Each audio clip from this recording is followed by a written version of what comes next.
Welcome back, everyone.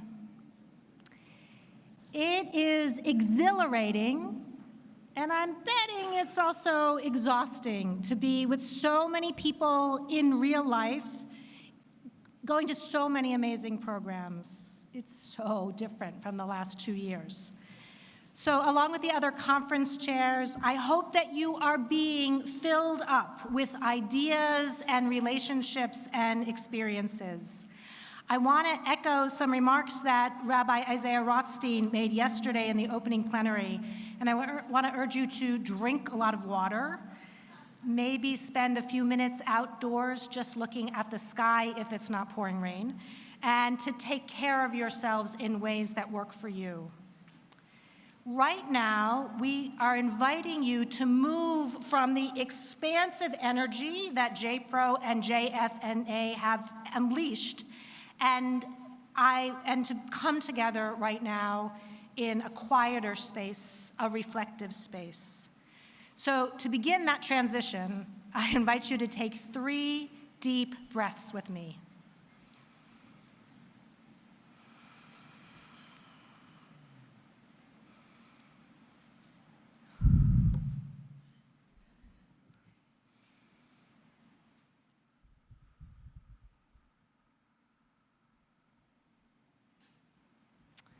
The title of this plenary is Memory, Zikaron. This is a time for remembering. Memory is an essential element of Jewish tradition. Again and again, we are commanded, Zachor, remember. We remember as a means to cherish and honor. We remember, and in the remembering, we discern what is really important. We remember and we gain clarity about all the ways that we, the living, can act to bring our values to life in the world. A few hours ago, Israel began its observance of Yom HaZikaron, its Memorial Day for fallen soldiers and victims of terror. In our plenary now, we will have the opportunity to hear from 2 special speakers who will share their firsthand reflections on what this day means to them and to so many others. Zikaron, memory, and the act of remembering is, in the end, a very personal thing. Many of you in the room have your own relationship to this day. For sure, you have also your own losses, your own grieving processes, your own memories. We hope that you can take the space that you need to remember in ways that are meaningful to you. So to our program. We are fortunate today to be joined by Gadeer, Kamal, Mreeh. Gadeer was the first Druze woman to anchor a Hebrew language news program on Israeli television and the first Druze woman to serve in the Israeli Knesset. We welcome her here today as the first Druze shlicha. And after Gadeer, we will also hear from Itai Margalit, who serves as the shaliach for the Cleveland Jewish community. I am honored to invite up Gadeer.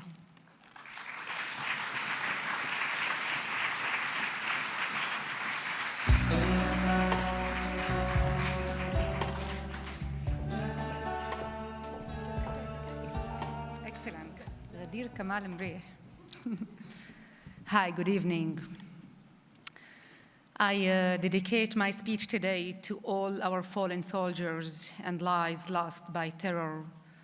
I allow myself to dedicate it especially to 2 brave Arabs who were killed last month, Yazan Falah, a Druze border police officer who was killed in the terror attack in Gadeer, and Amir Khouri, a heroic Christian policeman who succeeded in foiling an attack and killing the terrorist in Bnei Brak and saved tens of lives of Haredi Jews.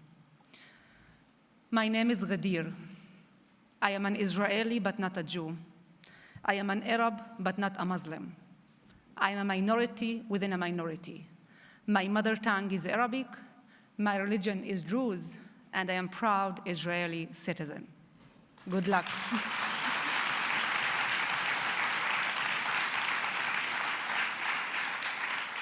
This is who I am.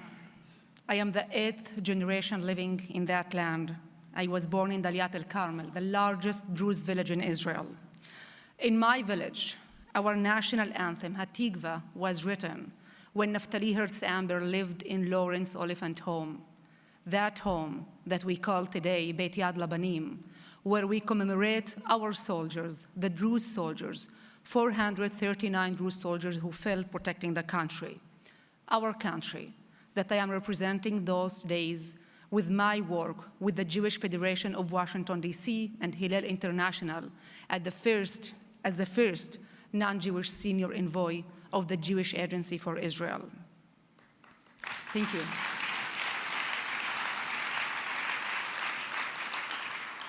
During my work in media, in journalism, in politics, in public diplomacy, I am astonished to see how much we are a rich mosaic full of people from different places, different backgrounds, with different languages that share a lot.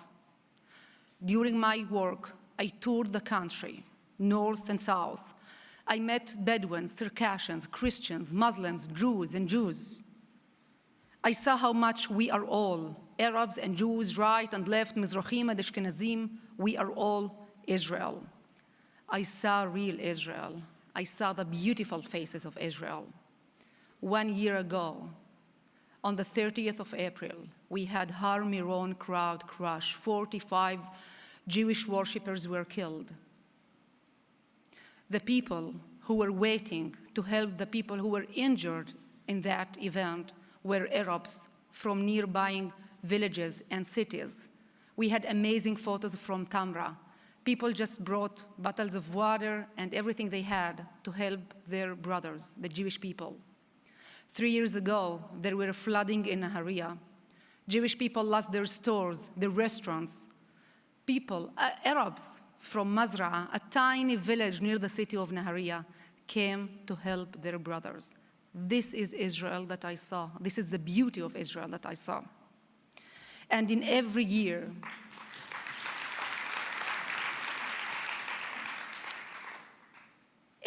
on those special days, I go back to books, to read, to explore, to know, and to learn more about our past, about who we are.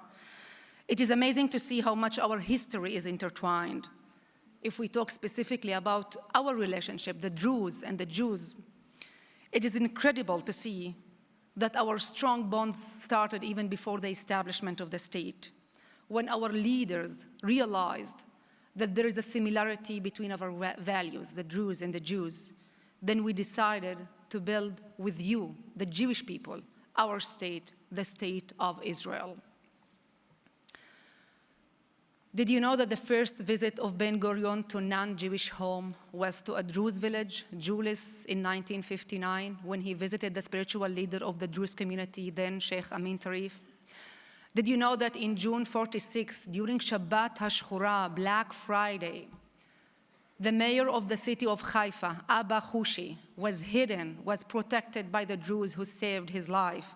By the way, if you travel today to Isfia, that village on the Carmel Mountain, you will see that the main road is called Abba Hushi. Did you know that since 1956, since the mandatory military conscription law was applied for us, the Druze, we draft into army in the highest percentage, 82%, which is higher than the number among the Jewish sector. Thank you. And guess what? I am not saying that we do not need anybody to pay us for that. We are not mercenaries. We are doing our duty. We are protecting our homes, our sons, and this is our duty, our role to do that. And this is our responsibility and our state's responsibility to develop us all, to treat us all as equal citizens, as it was written in chapter 13 of the Declaration of the Independence. Israel will ensure complete equality of all of its inhabitants, irrespective of race, sex, or religion. The relationship between us called in Israel a Brit Damim, or covenant of blood, and we are working so hard in recent years to change it to Brit Chayim, covenant of life. Lo brit damim, brit chayim, covenant of life. I believe that today, more than ever, Amir and Yazan and their friends, our fallen soldiers, want us to live together, not just to die together. They want us to see the beauty and to face the complexity. They want us to build a better future together, to strengthen our social resilience, to strengthen our shared society, to strengthen our Israeli identity. They want us to seek unity, to close the gaps, to create the bridges, to build the trust. They want us to talk with each other, not about each other. They want us to think and to rethink, to agree and to disagree, and to foster meaningful discussions and constructive dialogues about who we are, about our mission, about our shared goals as leaders, as involved citizens who not just care about, but who are involved, who are committed to build, to strengthen, to support, and to connect. In this special day, I will end with a story. I will share with you the story of Zidan Seif. One day when I was in the Knesset, sitting in my office, it was like a movie scene. My assistant approached me, it was night, and she said that we received an email from a Jewish philanthropist. He wanted to donate money for the Jewish community because of our contribution to the state of Israel. I invited him and thanked him, and he wanted me to connect him to a lay leader in my community. I connect him to the widow of Zidan Seif. Zidan Seif was a brave Druze policeman. He was killed in 2014 when there was a terror attack, a massacre in Bnei Torah synagogue in Har Nof in Jerusalem. So I just made this connection. His widow, she set up a fellowship to support Jewish students. I made this connection between Joseph and with the widow of Zidan Seif. When I traveled back home, I told my assistant, what amazing story. I looked at this circle. For me, this is the circle of Israel. Joseph, who is sitting in New York City, living in New York City, with the help of me as a Druze female in the Israeli parliament, trying to help the widow of Zidan Seif, who was killed trying to protect Jewish worshippers, and she, in her turn, trying to support Jewish students. This circle is Israel. And it proved to me that at the end of the day, it doesn't matter who you are, it doesn't matter where do you live. At the end of the day, Israel is our anchor, and we all care, and we all love. And I am glad and proud to do that, and to be part of this circle with you all in the name of diversity, in the name of inclusion, in the name of equality. Yehi Zikaron Baruch.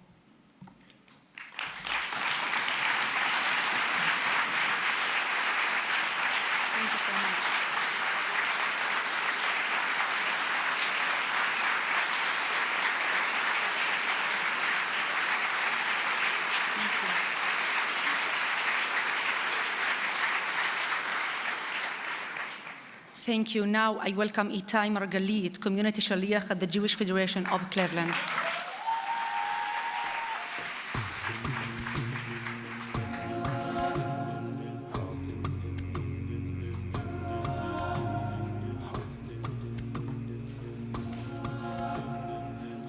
Hey, thank you so much, Gadeer. I can testify personally that I grew up about the stories of Abba Hushi and the Druze people during those times back in Haifa. So thank you again, Gadeer. That was really amazing. Thank you so much for the introduction. I am very honored to speak in front of you all. When I was asked to share my thoughts about Yom HaZikaron and my reflections about it, as an Israeli, I was quite hesitant, to say the least. How can I put into words a custom I have grown up to since childhood? Will I be able to do justice to the many layers and rituals of Yom HaZikaron? I will try to explain it and paint a picture from my own eyes growing up in Israel. Once you wake up to Yom HaZikaron, there's a sense of a holy day, not in a religious matter or as a form of celebration, but as a heavy burn. Walking to your car, you know exactly what songs will be on the radio, the ones that talk about loss, grief, victims, and heroes. The streets are filled with kids, teenagers, adults, wearing a white shirt to honor the day with the Zikaron, remember, sticker on their chest.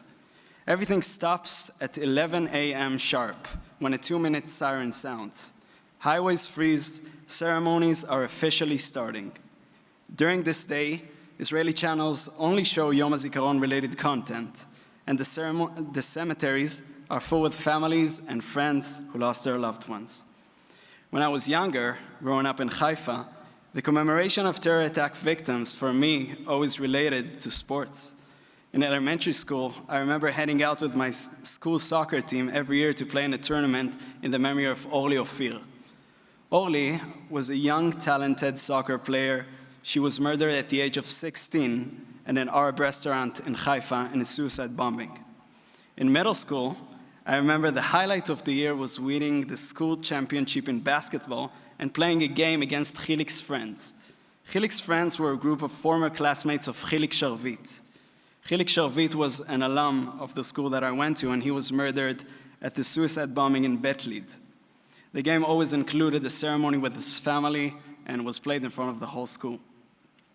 In high school, I was asked to lead the ceremony of Yom HaZikaron in front of the whole school. Students, staff, alumni of the school who come with their uniform straight from the base, and the families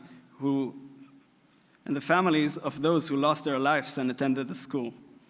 I will never forget how terrified I was reading at this ceremony, since I knew I had to read the list of names of the ones who were killed. I remember the teacher who was conducting the ceremony telling me, "Itai, every year I'm approached by at least one family member crying because their loved one's name was read wrong out loud." This made it clear to me how important it was for those families, how grief is in every detail, and how meaningful it is for those families who lost their loved ones that we honor their memory. During every year of my army service, unrelated to my work as a commander in the air traffic control course, I needed to stand next to a grave during Yom HaZikaron, whether the family and friends were there or not, so everyone would get the honor they deserve. After finishing my service, I was working as a coordinator of a pre-army program called Barak. The program's goal was to prepare lone soldiers for their IDF service. My manager decided to name the program after his friend Hanan Barak, who was killed in his tank by Hamas terrorists.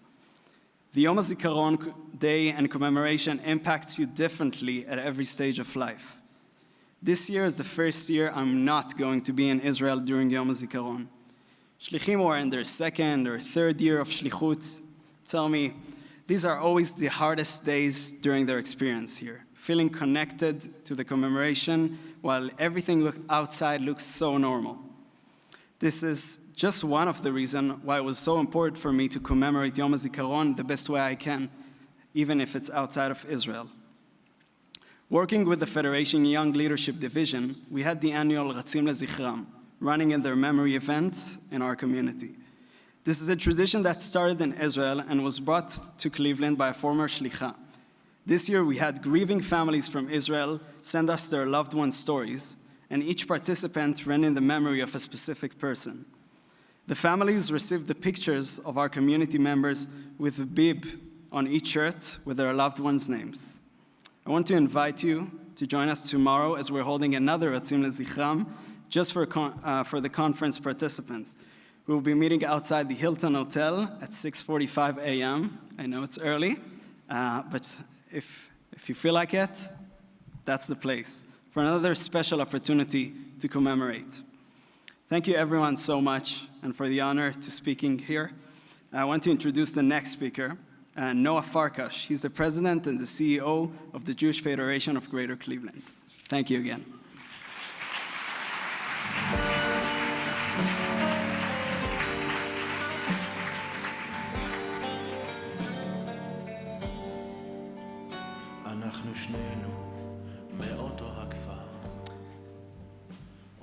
I want to thank Itai and Gadeer for their powerful stories of grief and memory.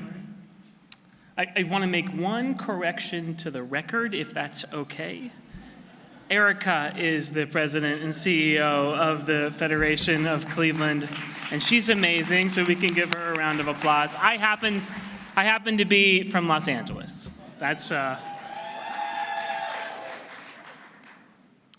Stories of grief, stories of memory, they trigger for us a series of clusters of emotions. It can be a bit difficult to navigate, feel a bit entangled in how we're supposed to feel in this moment. Grief is perhaps one of the most complex emotions that we have, because grief is actually an expression of love. To remember someone you've lost, whether that's a brother or a mother, a sister, a friend, a stranger, that in itself is an expression of love, of deep love. There's an old Hasidic tale of two old men, and they're standing or sitting on a bench, and they start talking with each other, and one of them turns to the other and says, "I know you don't love me." And they've been friends probably for 50 years. And the other one says, "How do you know I don't love you?" And it's because you don't know what hurts me. And the other man turns to his friend and says, "Well, you never asked me what hurts me, so you must not love me either." And they sit there kind of gruff after a few minutes, and they said, "Well, maybe you'll tell me what hurts your feelings."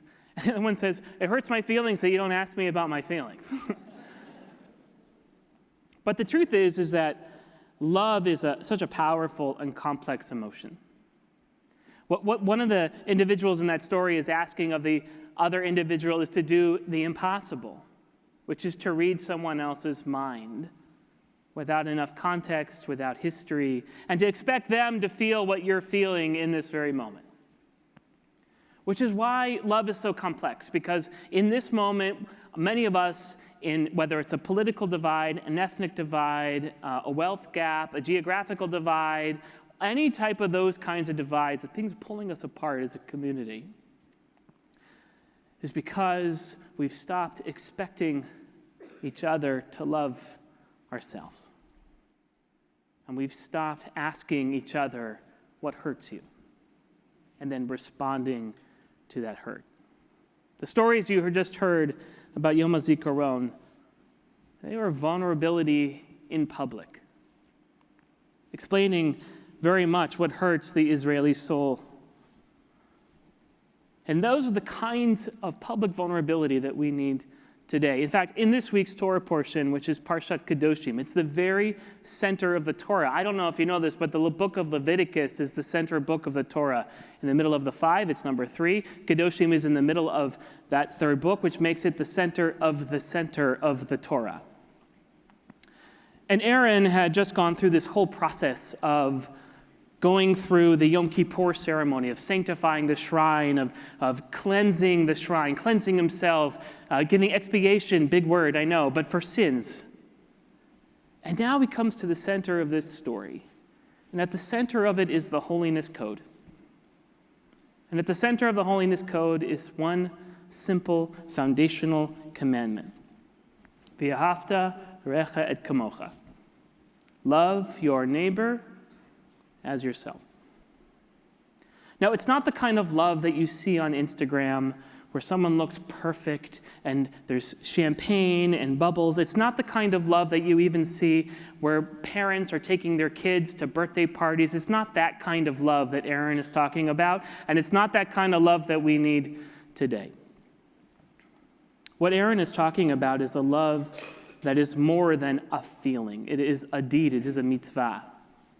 It is an expectation that each one of us reaches beyond ourselves into the imagination to try to empathize with what someone else is going through and to stand in their shoes and to love them with as much imagination as we love ourselves.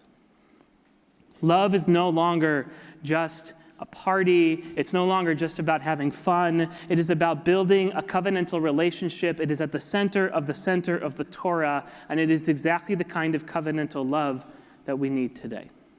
For some in this room, Yom HaZikaron is very personal. It is a holiday or a commemoration or a celebration of a life that you knew, someone that you loved, someone that you've lost. For others in this room, It is literally a foreign holiday. You've never heard of it before, you've never experienced it before, you don't understand it, and it doesn't really speak to you. And for still others in this room, it brings up very complicated feelings about your relationship to fellow Jews or to non-Jews, to Israelis, to Palestinians. Those complicated relationships are what it means to love. That's the kind of love that Aaron was talking about in this week's Torah portion. And what this kind of love asks us to do is to imagine the impossible, to do the most impossible thing in the world. And that is to find a way to drive us towards a loving and peaceful relationship with each other and with the world. I mean, think about it for a minute. Peace, everybody wants peace. And yet it's the most elusive thing. Human beings are amazing. We took lightning and we turned it into an iPhone. We built towers that are higher than the clouds. We have sent people into space. We have brought back the dust from stars back home. We have done all of these things, and yet the one thing that we have not done, no society has ever successfully created a peaceful world. Everything we have invented that was meant for good has been used for ill. Every society that has thought that it was bettering the world has always left some people out. Everyone has made mistakes. That's the world we live in. And that's the kind of love that Aaron is asking of us, is to dream of a world that is impossible. But just because it's impossible doesn't mean we shouldn't strive for it. We've never created a peaceful world. But if I look out at this room and I see over 1,000 people here who have dedicated their lives, their work lives, their volunteer lives, to build a community, a global community that is striving for a better world, a more flourishing world for Jews and for those who are on the journey with us, both here in Cleveland, across the United States, in Israel, and across the globe. Imagine understanding that we have a global connection, a covenant between me and you and you and you and you and you and you, and all of that together is because we're trying to build a flourishing world of peace. So as we go through Yom HaZikaron and we remember those who gave of themselves the highest price, we remember that it was for a purpose. The same purpose that you and I are all working on every single day. To make the impossible possible. To make what is only dreamed of into a reality. To create a life that we all dream of and want and desire, but we wake up and try to make happen every single morning. That's what unites us, our ability to love. So if you're able, and you're willing, and you're comfortable, I ask you to rise with me for just a moment. If you're able, and you're willing, and you're comfortable, you can put your arm around the people that you are, we used to say in my congregation, the people that you are podding with. Remember pods? Yeah, we remember pods. Let's sing for peace. Yaseh shalom, Yaseh shalom, shalom aleim, v'al kol Yisrael. Yaseh shalom, Yaseh shalom, shalom aleinu, v'al kol Yisrael. Yaseh shalom, Yaseh shalom, shalom aleinu ve'al kol Yisrael. Yaseh shalom, Yaseh shalom, shalom aleinu ve'al kol Yisrael. Yaseh shalom, Yaseh shalom, Shalom Aleinu ve'al kol Yisrael v'immeru. Amen. You may be seated. I'd love now to introduce, I'll wait. Say to my campers, I'll wait.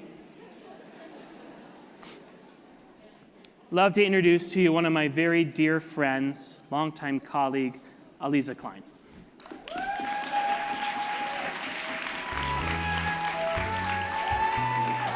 Thanks.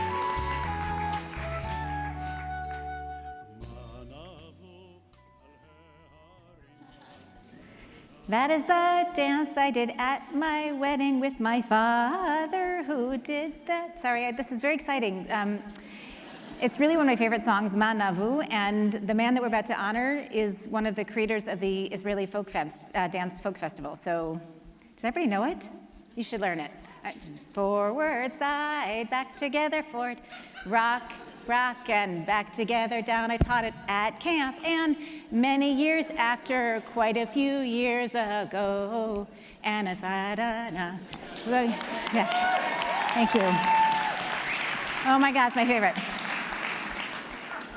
It feels good to think about my father right now. I'm totally off script. I'm gonna go back on script and say first, thanks Noah, wherever you are, good. I really appreciate your words of Torah. Okay, so here's why I'm here now. The Mandelkorn Distinguished Service Award recognizes professionals who have made significant and enduring contributions to the Jewish field. It was established in 1986 in honor of the more than 40 years of inspiring leadership of Ben Mandelkorn, Zichrono Livracha, of blessed memory. He was the first executive director of the Columbus Jewish Federation and the director of the Columbus Jewish Foundation. Good job, Columbus. As JPro's incoming board chair, yeah, isn't that cool? I get the honor of presenting this year's Mandelkorn Award to one of my very favorite people and role models, Mr. Ted Comet.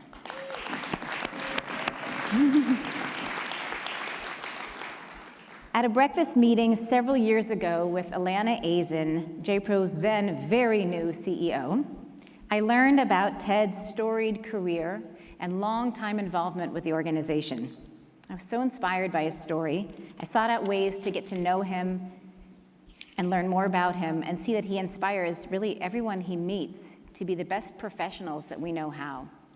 Ted will be joining me in conversation on this screen in just a few minutes from his home in New York. I'm confident that you will see what I mean. Ted was born here in Cleveland in 1924. That's 98 years, if you're keeping track. And he began his career in 1945, just after completing both his bachelor's and his master's degrees from Yeshiva University, which is also in the house. Yeah, thank you. He traveled to Paris to work with young people whose parents had been murdered in the Holocaust, and there he made lifelong friends, including Elie Wiesel, and he was transformed by his experience, so much so that he then devoted his career to the Jewish people, which has now spanned 80 years of continuous service.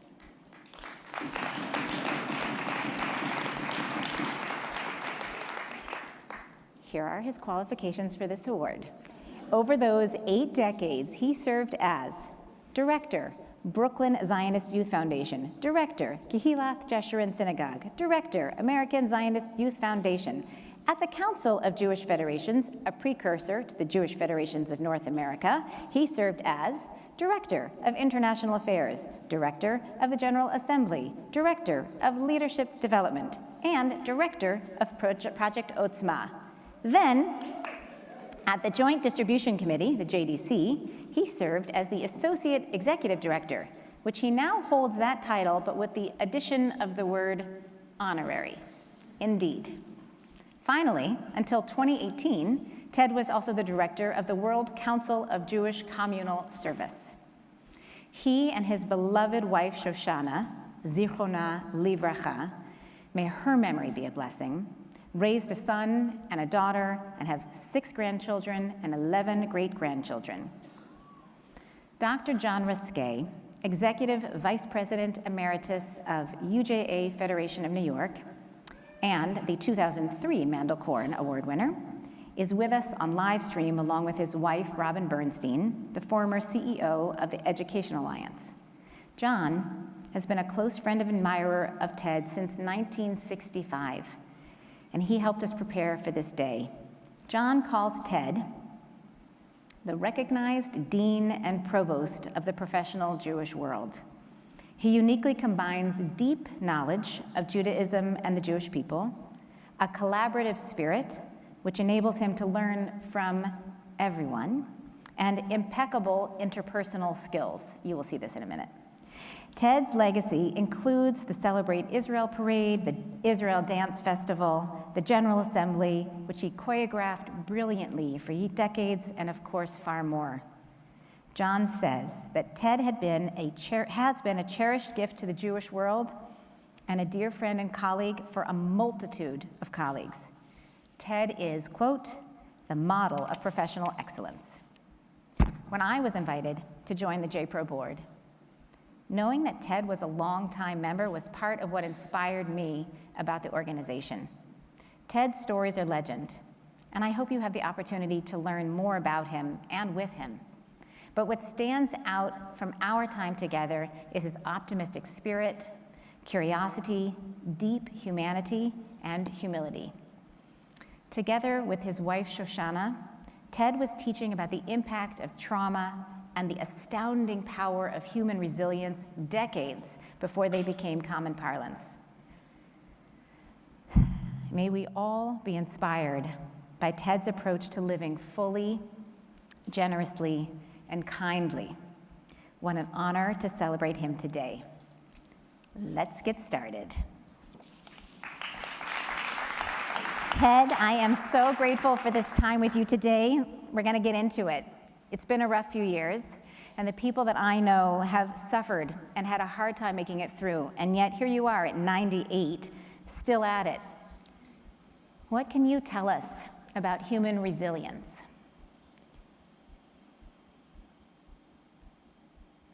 Okay, so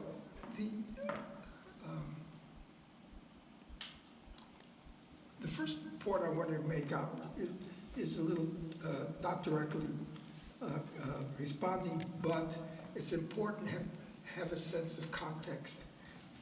That as bad as things are now, they don't compare to what Jewish life was like in the 30s and the 40s.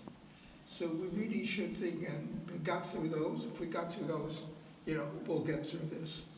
That doesn't mean it's easy, but at least you have the historical perspective. So what are the elements that enabled the Jews to survive? I mean, how did this happen? All right, so the theologically, a lot of people say, well, this is the hand of God. Otherwise, it could have been just by the human agency. But I want to talk about 2 aspects of this thing that are not theological. One was Rabbi Soloveitchik once said that our culture pushes us to be prospective, to look ahead, to anticipate, to be prepared for the future. It also pushes us to be introspective, to understand ourselves. What are the triggers that pushes us to do things? To go self-understanding. He says, but Judaism also pushes a third element, and that is to be retrospective, to connect to our past and try to extrapolate from our past insights that help guide us as we address the challenges of today and of tomorrow. The second one is something I picked up from my wife. Her point is that the biggest challenge that every individual faces, everyone, and societies, is how they handle trauma, because trauma is everywhere. And the challenge is, what do we do with it? Do we let trauma define our lives, or do we master the trauma? Of course, that is the question. What do we do in response to trauma? You've spoken a great deal about the role of Jewish communal service, and I'm curious what you'd say is our unique role and responsibility in this moment today. When I was running the World Council of Jewish Communal Service, this was the whole idea of creating a global Jewish civil service. Because one of the big issues is, are we a profession or not? And there was a time when I started that almost everybody had an MSW. And that MSW taught them how to deal with lay leadership and to recognize that the success of our communities is based on lay leadership. And a lot of professionals who came in without that didn't understand that. I had a professional who said to me, he couldn't wait till his board meetings were over. They were so burdensome and boring.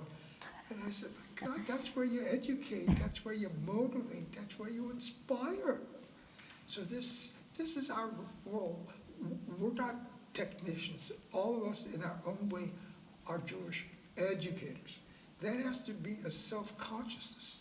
That means that we should not only improve our general skills, but our Jewish knowledge base. So we have a broader and deeper grounding from which, in a sense, to impact on the lay people that we're training. And you are all making possible the continuity of that tradition. And I just hope, that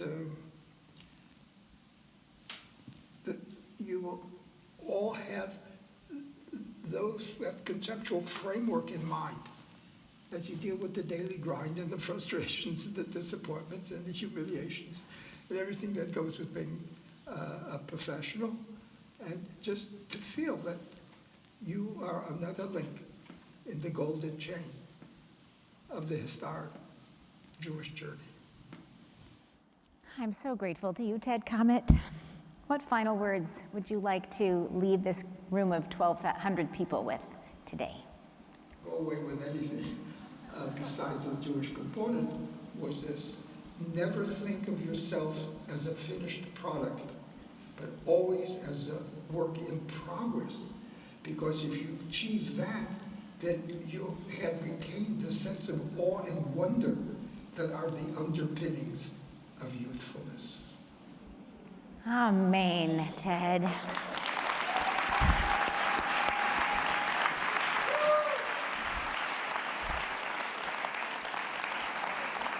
See what I mean? To Ted, we thank for not just leading, but living by example. We should give Ted Comet one more round of applause, I think, altogether.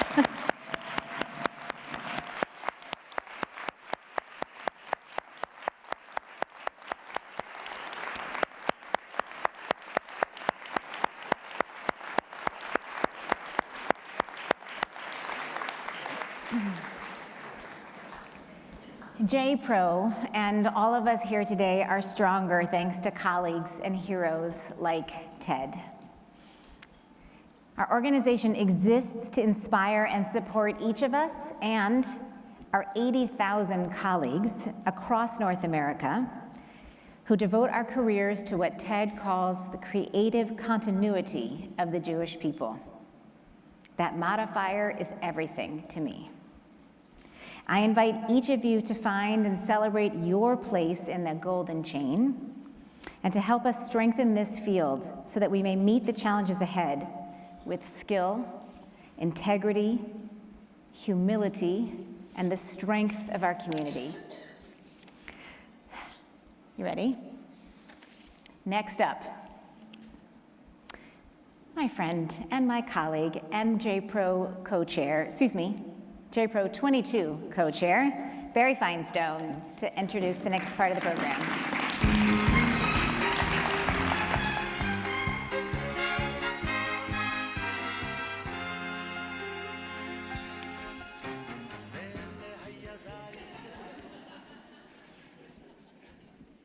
what's the line? Never follow animals, small children, Eliza Klein, Ted Comet, and all the incredible speakers that have come before. I was drawn, I'll just use as a quick introduction, Ted's commentary around Rabbi Soloveitchik's lines about prospective, introspective, and respective. And clearly, this session has had all three. I was on a Zoom call earlier with Israel, and the person who I was on the Zoom with just landed in Israel, and they were a little late, but they got on the Zoom in the arrival hall at Ben Gurion, where I'm sure many of us has been. And I'm completely not following the time, and we start having our conversation, and then in the background, we hear a siren, and everything stops. And that was an introspective, moment for all of us. And now we want to turn a little bit of our attention for the next few minutes as we close this plenary for the next 15, 20 minutes or a little bit longer to talk about the future, to talk about where we're going. And I want to just set the table and run through a few quick slides. I'm a firm believer in telling people what to expect. A few quick slides, get to hear my dulcet tones for a few minutes. Then we will invite up some wonderful colleagues, and we'll have a panel discussion.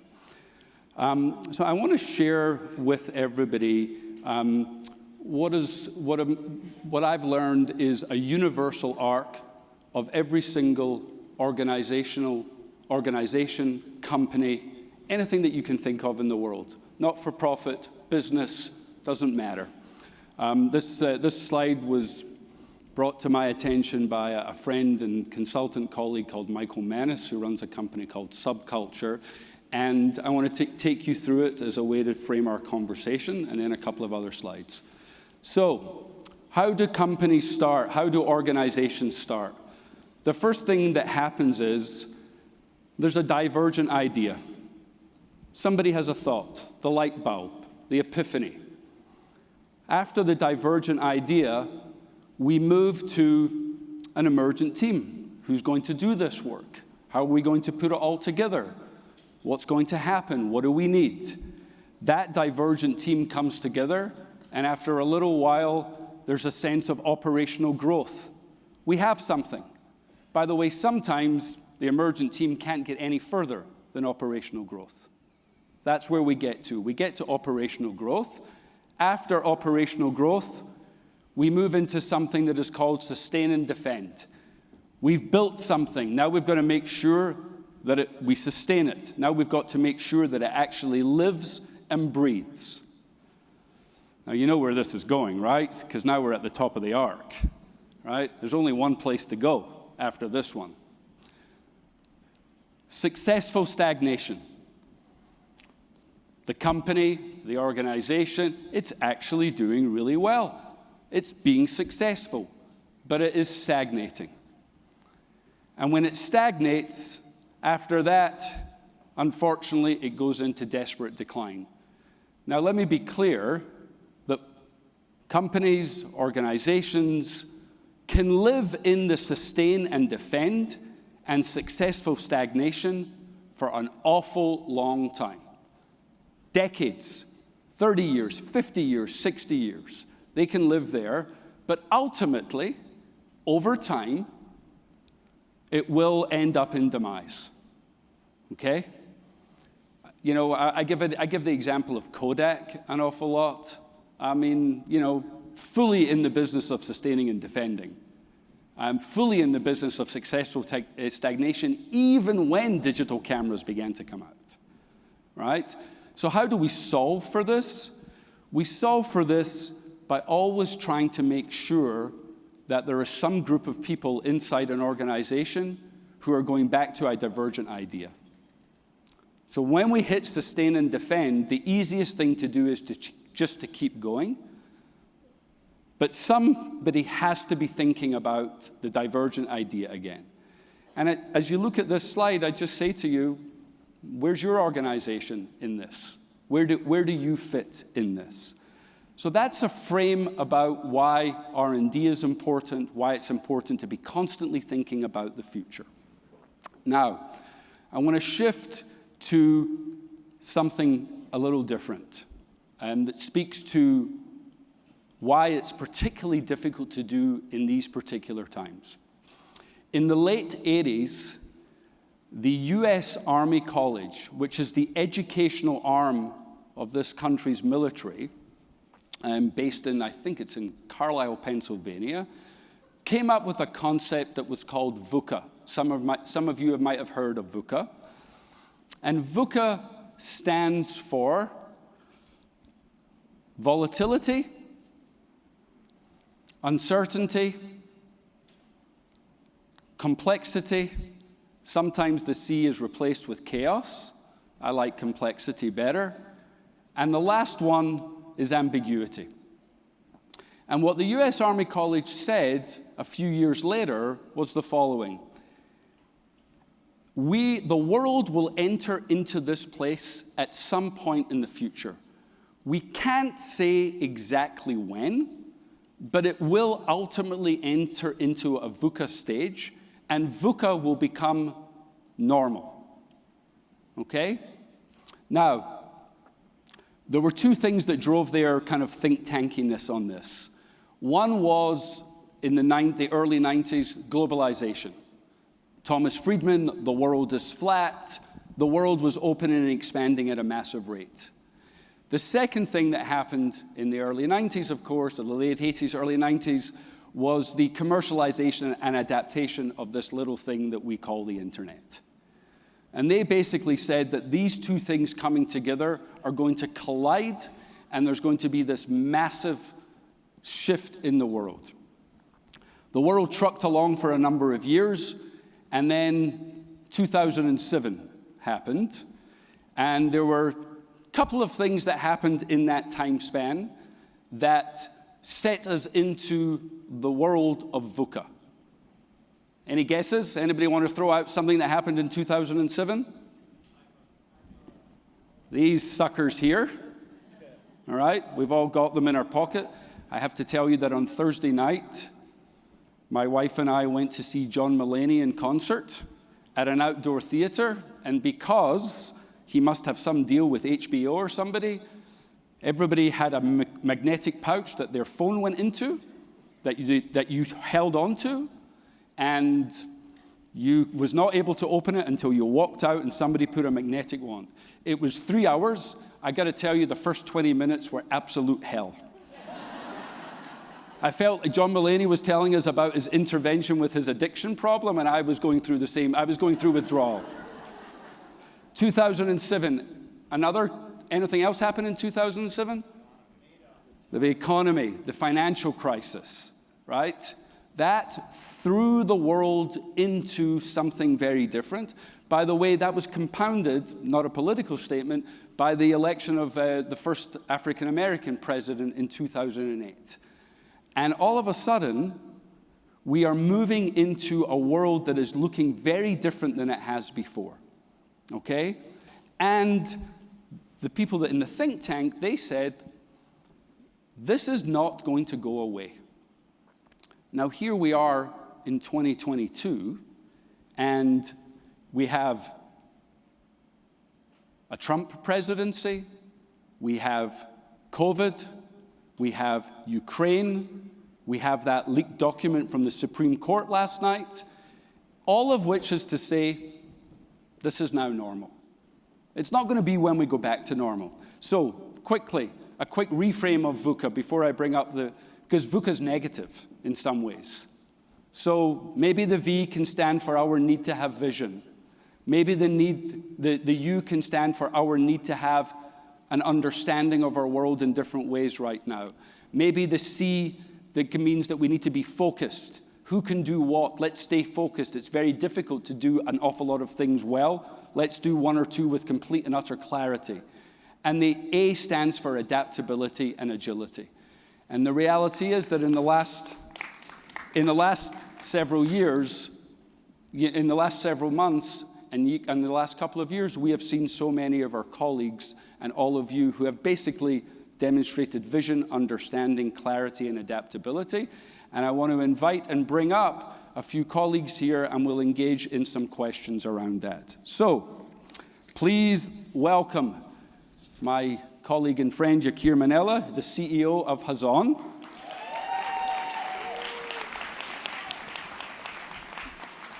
Jennifer Weinstock, the Senior Vice President of Philanthropy at CJP, the Boston Jewish Federation.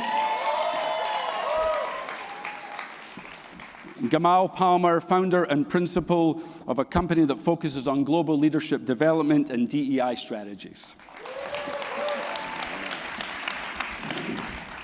All right, so the first question is for everybody, and I will ask Yakir to answer first, please. So given some of this, how do you assess our ability to embrace the values of VUCA, 1 or 2, especially as we reflect on the past couple of years? Can you think about some bright spots that we should celebrate, and where do you think the opportunities of improvement exist? Thank you, Barry. Good evening, everybody. It's great to be here. What a machaya this is. What an enlivening time for all of us. And Hazon and Pearlstone, are the 2 largest Jewish environmental organizations in the country and 2 of the largest Jewish retreat centers, now merging under one umbrella. And we're merging while still navigating huge pandemic challenges with the mission to lead a transformative movement, deeply weaving sustainability into the fabric of Jewish life.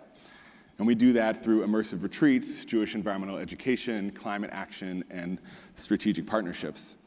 So from that perspective, I've gravitated towards one fascinating idea within the VUCA conversation, adaptability. And there's this idea, this question I want to pose to everybody.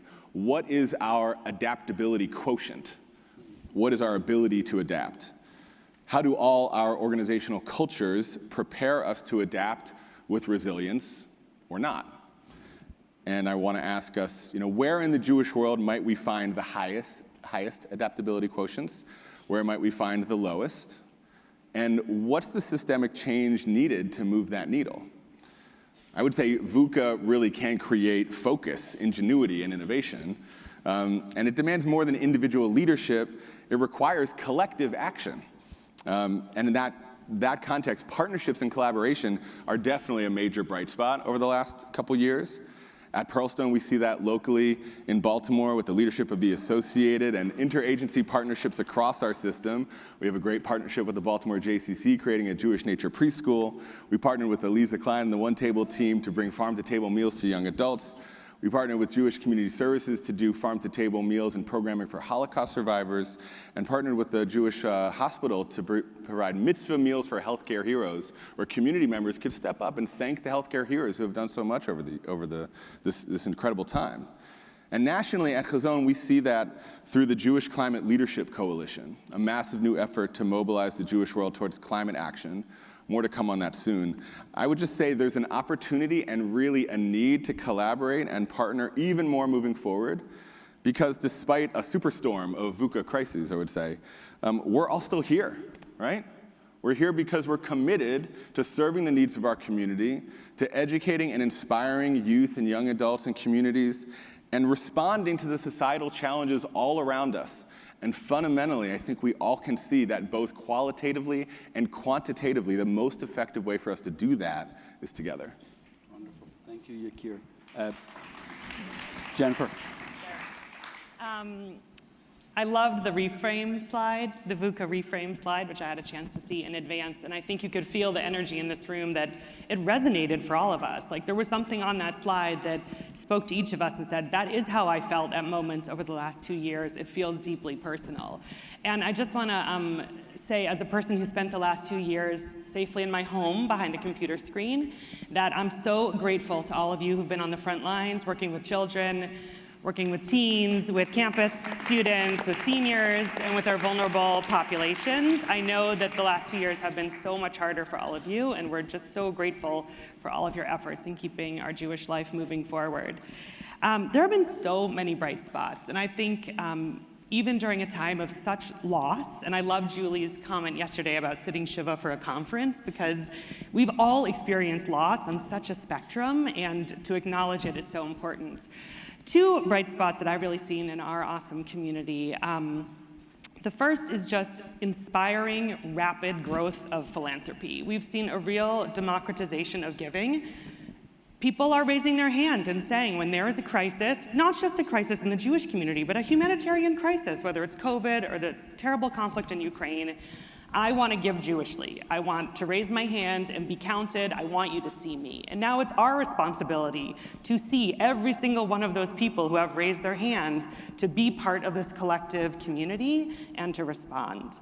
A second thing that I've seen, and I loved where it said successful stagnation. That's like the best circle on that slide. If you feel like you're in successful stagnation, we can have a meetup after this. And many of the things that we've seen in our community, and I'm sure in yours as well, is a real inward look and a clarifying our purpose. Every organization saying, what am I here to do? A lot of the things I used to do, I can't do anymore because of COVID and other factors. What am I really here to do now? Through that honest look at ourselves, I think that is what has enabled this authentic collaboration. We've seen organizations leaning towards each other with curiosity, not a defensive stance, sharing data, saying, you know what, this is a great idea, but I'm actually not the best organization to accomplish it, to achieve it. I want to hand it off to my friend Gadeer, who's in the best place to serve our community with this idea. I've never seen this kind of, really true, authentic collaboration, and it gives me a lot of hope for our ability, how we can move forward. Thank you. Kamal. Thank you. So people who know me have heard me quote my Aunt Wilma many times. And so, your question is, what are some of the bright spots? What are also some of the challenges? And, my Aunt Wilma, who's from Upper East Side, New York, says, Kamal, I don't want to hear all the rainbows and unicorns. I want the real goods. So you're going to get maybe a little bit of a mix. But, I do think that over the past 2.5 years, we've seen our community do what it does really well, which is to sweep in when there's a crisis and to take care of ourselves and also those not in our community. At the same time, we had the racial justice movement, the revitalized racial justice movement, and we saw people really lean into the movement and also people lean away from the movement and come up with reasons why they are not going to acknowledge the diversity within our Jewish community, why they're not going to say Black Lives Matter, as Nate Looney so beautifully said yesterday, that it's really, if we care about our Jewish community, and we know that Jews are also Black and also Asian and also Latino and also Ashkenazi, right, then that's a reason to lean in. And I think that we, want to kind of let go of the excuses to not have these conversations and to really understand how we can be ready for what is already happening, which is a multiracial community, right? And a multiracial, including a multiracial professional field. And in order for us to do that, we need to make sure that the environments with our organizations are actually what I call JEDI-ready environments or DEI-ready environments, right? Places where people can actually not only want to come or being brought in, but want to stay and can thrive. And we've got to do that hard work and that exercise that our friend who was just honored so beautifully said, we are works in progress, and so we can handle it. We can handle that we have not collectively been the best community for all of our members. We can handle looking at ourselves and having that sort of deep introspection and doing the work to change that and transform that. Thank you, Kamal. It's beautiful. I want to turn to you, Jennifer, and if you can just spend a minute or two talking about the barriers that you see to implement some changes and how we could perhaps mitigate them in order to drive some of the change that you all so beautifully discussed. Sure. I think the greatest barrier is fear, and follows closely to what Kamal just said. It is really hard to make change. Really hard. We're trying to make a lot of change in Boston. I have a pit of fear in my stomach daily. If I wake up and it's not there one day, I'll think something's wrong. But that's also how you know you're really trying to make change, because there is that fear inside of you. But the fear, it's easy to have it just push you to revert to what's easiest. And if you just think for a minute of a change you're trying to make in your community or your organization, I'm sure the next thought that comes to mind is, well, this donor is going to have this reaction, or this foundation might pull their funding, or this board member, or this founding director, or this stakeholder. The list is long. It is long and it is real. Those are real people who really matter to us and have real thoughts and investments in our work. And it's very easy for that fear to hold us back. I think the challenge for everybody in this room and 80,000 other professionals in our community, which is a tremendous number, I never heard that number before, is to really support each other in managing through that fear, not letting us derail us from our purpose, from the change that so many here have called us to action. And that's gonna be hard. Like, we need to hold each other accountable and to make space for us to have those really hard conversations. If you've ever lost a donor, I'm here for a support group. It's happened to me this is my 29th annual campaign, and it has happened to me every single year. So I'm here to support you, and we just have to be together in this really, really hard work.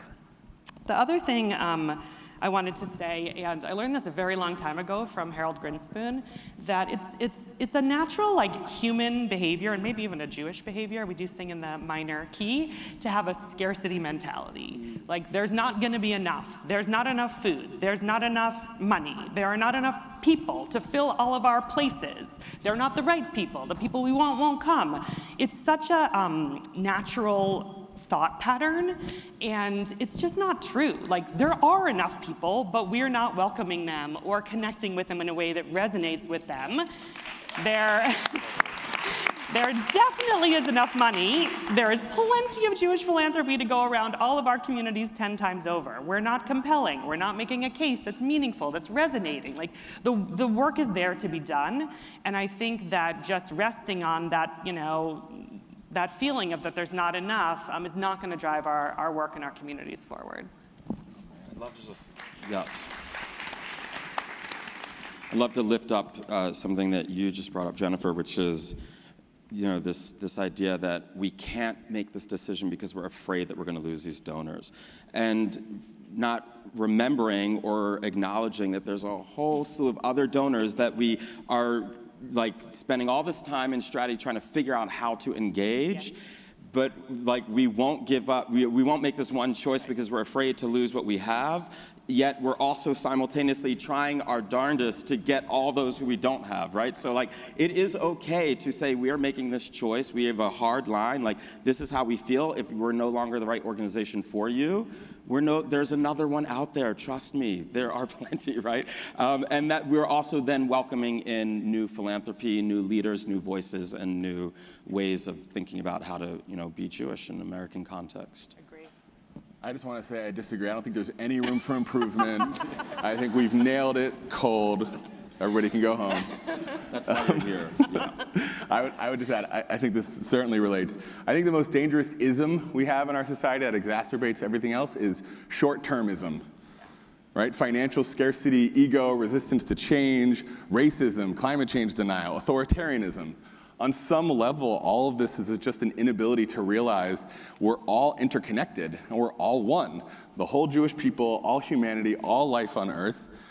And so what do we do to mitigate that? I mean, these are simple things, but I want to suggest, start with Shabbat, slow down, turn your phone off, connect with your family, with your people, with all life around you. And I also want to suggest, and this is much, much easier said than done, let's recommit to building big tent coalitions, conversations, communities. Start with the coalition of the willing, but then welcome early and late adopters, right? And purity tests aren't helpful. What we need now is inclusivity more than ever before. But I also think, and we're not ready. There's another ism that's not ism, doesn't end in ism, which is cancel culture, right? And I don't think that our community was ready or is ready to handle or approach cancel culture within our community, right? And so we're actually seeing that. And so, one of the things that always has drawn me to my Judaism is this idea that we can have multiple perspectives and all be at the same table. And that's literally how the book was written, right? And so as we move away from being able to do that, being able to handle multiple perspectives at the same table and actually canceling others, not supporting others, saying you don't belong here, right? That is a real live threat within our community that is going to, and is in a lot of ways, stopping the progress and stopping us from having a new vision, and a vision that actually can hug all of us and where we can all bring our love to each other in the way that I think many of us want. I want to just kind of, take one for the philanthropic team, so to speak, and just say that I think, your commentary about short-termism, I think a lot of that actually lies at the feet of donors. It lies at the feet of philanthropy, where it's very much, which I think is part of the culture of our country, very much short-term gratification. Oh, Yakir, that was great. We gave you $10,000 and you got 100 kids involved. Well, here's, $10,500. Get 105 kids involved. And that's kind of the way that it works. We have 5 minutes left. I see the sign. Thank you. She's great. And so, you told yeah, us we had extra time. Yeah. So we've had it already. So I just want to say that I think for whoever's watching and for the philanthropy in the room that we have to think about if we want people to think about the future, if we want people to dream big, then we have to give runway for that to happen. We're very much living in a culture, of instant gratification, right? And that's okay for some things, but not for, vision. I want to try and squeeze in 2 questions, and you guys can just pick, okay? So, and then we'll wrap up. So I guess related to that, like, as a sector, could or should we have like a shared vision? That's not a rhetorical question. I mean, I think that's a real question. And then related to that, can we not act in a way of partnership and collaboration just in a crisis? And how do you see us building that into our shared work together moving forward, so that we can build a community that we all want to see? And I'm just going to open it up, and whoever wants to go. You ready? Yeah. So I don't know if we have to have a shared vision. I think that it's in a lot of ways that language is the antithesis of what I personally believe in, which is, to be a justice-minded, diverse, inclusive, equity-driven community, which means that we're going to have many visions. And to your second question a little bit, is like, can't we partner on some of the pieces that are part of the vision of the institution or the community, the Jewish community that I am a part of or that you're a part of, and maybe not partner on some of the other pieces, right? And that is a part of that is the vision, right? To have that multiple expression of who we are. So I personally would say that, it's a yes and no, maybe not. Got it. I follow. Thank you. Yeah. I think it would be pretty hard to have a shared vision. We're an incredibly diverse group of people, and it would be difficult. And I worry that the balcony level for that vision would have to be so high that it just becomes like everything fits. Yeah. And it's hard to know what you should actually act on. And I was thinking a lot about, my team knows that I always have like a negative reaction when we talk about Jewish values, because we just mean human values, and we're claiming them as Jewish oftentimes, and it gets incredibly confusing. And I was thinking about, the concept of Kol Yisrael Arevim Zeh B'Zeh, everybody is responsible for one another. And this entire conference that has been in my mind of, it's so easy to say that. And if your organization has that somewhere in your language, which most federations do, it's really easy to say and almost impossible to fully actualize. And if I've learned anything here, it's just how far we are from actualizing that core value and tenet. And so I think instead of spending our efforts sort of at the balcony level of can we all get united around a very, high-level vision, really trying to figure out what parts of our tradition, our values, our morals, we feel that like urgently need activation, and how can we partner on those to try and move them forward. So I think I see a lot of that happening here already, which is incredibly inspiring. Bring us home, Yakir. Well, I think it's really important that we have vision, that it be the same vision doesn't feel so critical. It's that when you get to sustain and defend, and stagnation especially, what about the idea? And one of the best parts, I did my homework on the VUCA stuff, and I saw something that said, in an army, in a military context, if you get into battle, everything is lost. And then it's about assumed orders. If you're a commanding officer, you don't have access to what they want you to do. Do you understand what the objective is? And that's not so much about what we say to our teams, it's about how we carry ourselves, how we act, and that we know where we're trying to get to in every team and in every culture. And certainly if we think about like, oh, we're gonna come out of this and the crisis is gonna be over, as you said, VUCA is normal now. We certainly see that when we think about climate, we think about all of the increasing frequency of climate disasters and weather events. And there's now a coming together, JFNA, JPro, 20 of the largest Jewish umbrella organizations in the country and in the world are coming together through this Jewish Climate Leadership Coalition. We're gathering and we're creating climate action plans and releasing those to the public this fall. And at that point, encouraging all Jewish organizations everywhere to join us, which means all of you and all the Jewish organizations we're connected to in this room, please join us. Create your climate action plan and help us build a future for our children and our children's children that's sustainable. And it might not be that we all need a crisis to make that change. May his memory be a blessing. Rabbi Zalman Schachter Shalomi, the founder of Renewable Judaism, taught my teacher, Nigel Savage, that the Jewish people is a tree of life. And some of us are the living cambium, right, the outer living layer, and some of us are the core heartwood. And we need each other. You can't have a tree that's just the living outer layer or just the core wood. And some of us are the living outer layer in some issues that are adapting change earlier. And some of us are the core heartwood in other issues. But we're all one. So I want to ask us to lead with love and to see the tree and for us all to really be that tree of life together.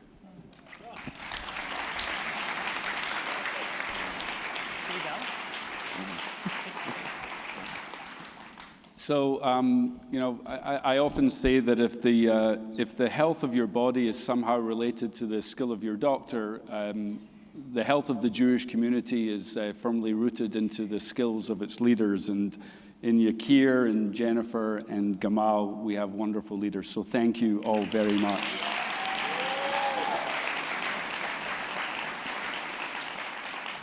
Just a quick bit of housekeeping and a transition here. Before we go to the next program, I just wanted to give a few important reminders. One, remember that tomorrow morning's incredible featured collaboration program is early tomorrow, so please be here at 8:15, so you can go to Itai's 6:45 program and still be back here. Don't forget your playbook. We will be using it during the Going Home Together program to take place before the closing plenary. Tonight, after our evening in the play space, many people will hang out at the Hilton Bar. We've also invite you to come by the Hilton meeting room called Center Street C for schmoozing and board games. You can bring your own snacks if you'd like. Remember this and respect that this is an alcohol-free space. Now, let's get ready for our evening in the playscape. We have been on quite a journey during this last hour in some ways. It has mirrored the complexity of our times. Each of you is working so hard each day to deal with the volatile realities, and you are doing so from a place of hope, resilience, and optimism.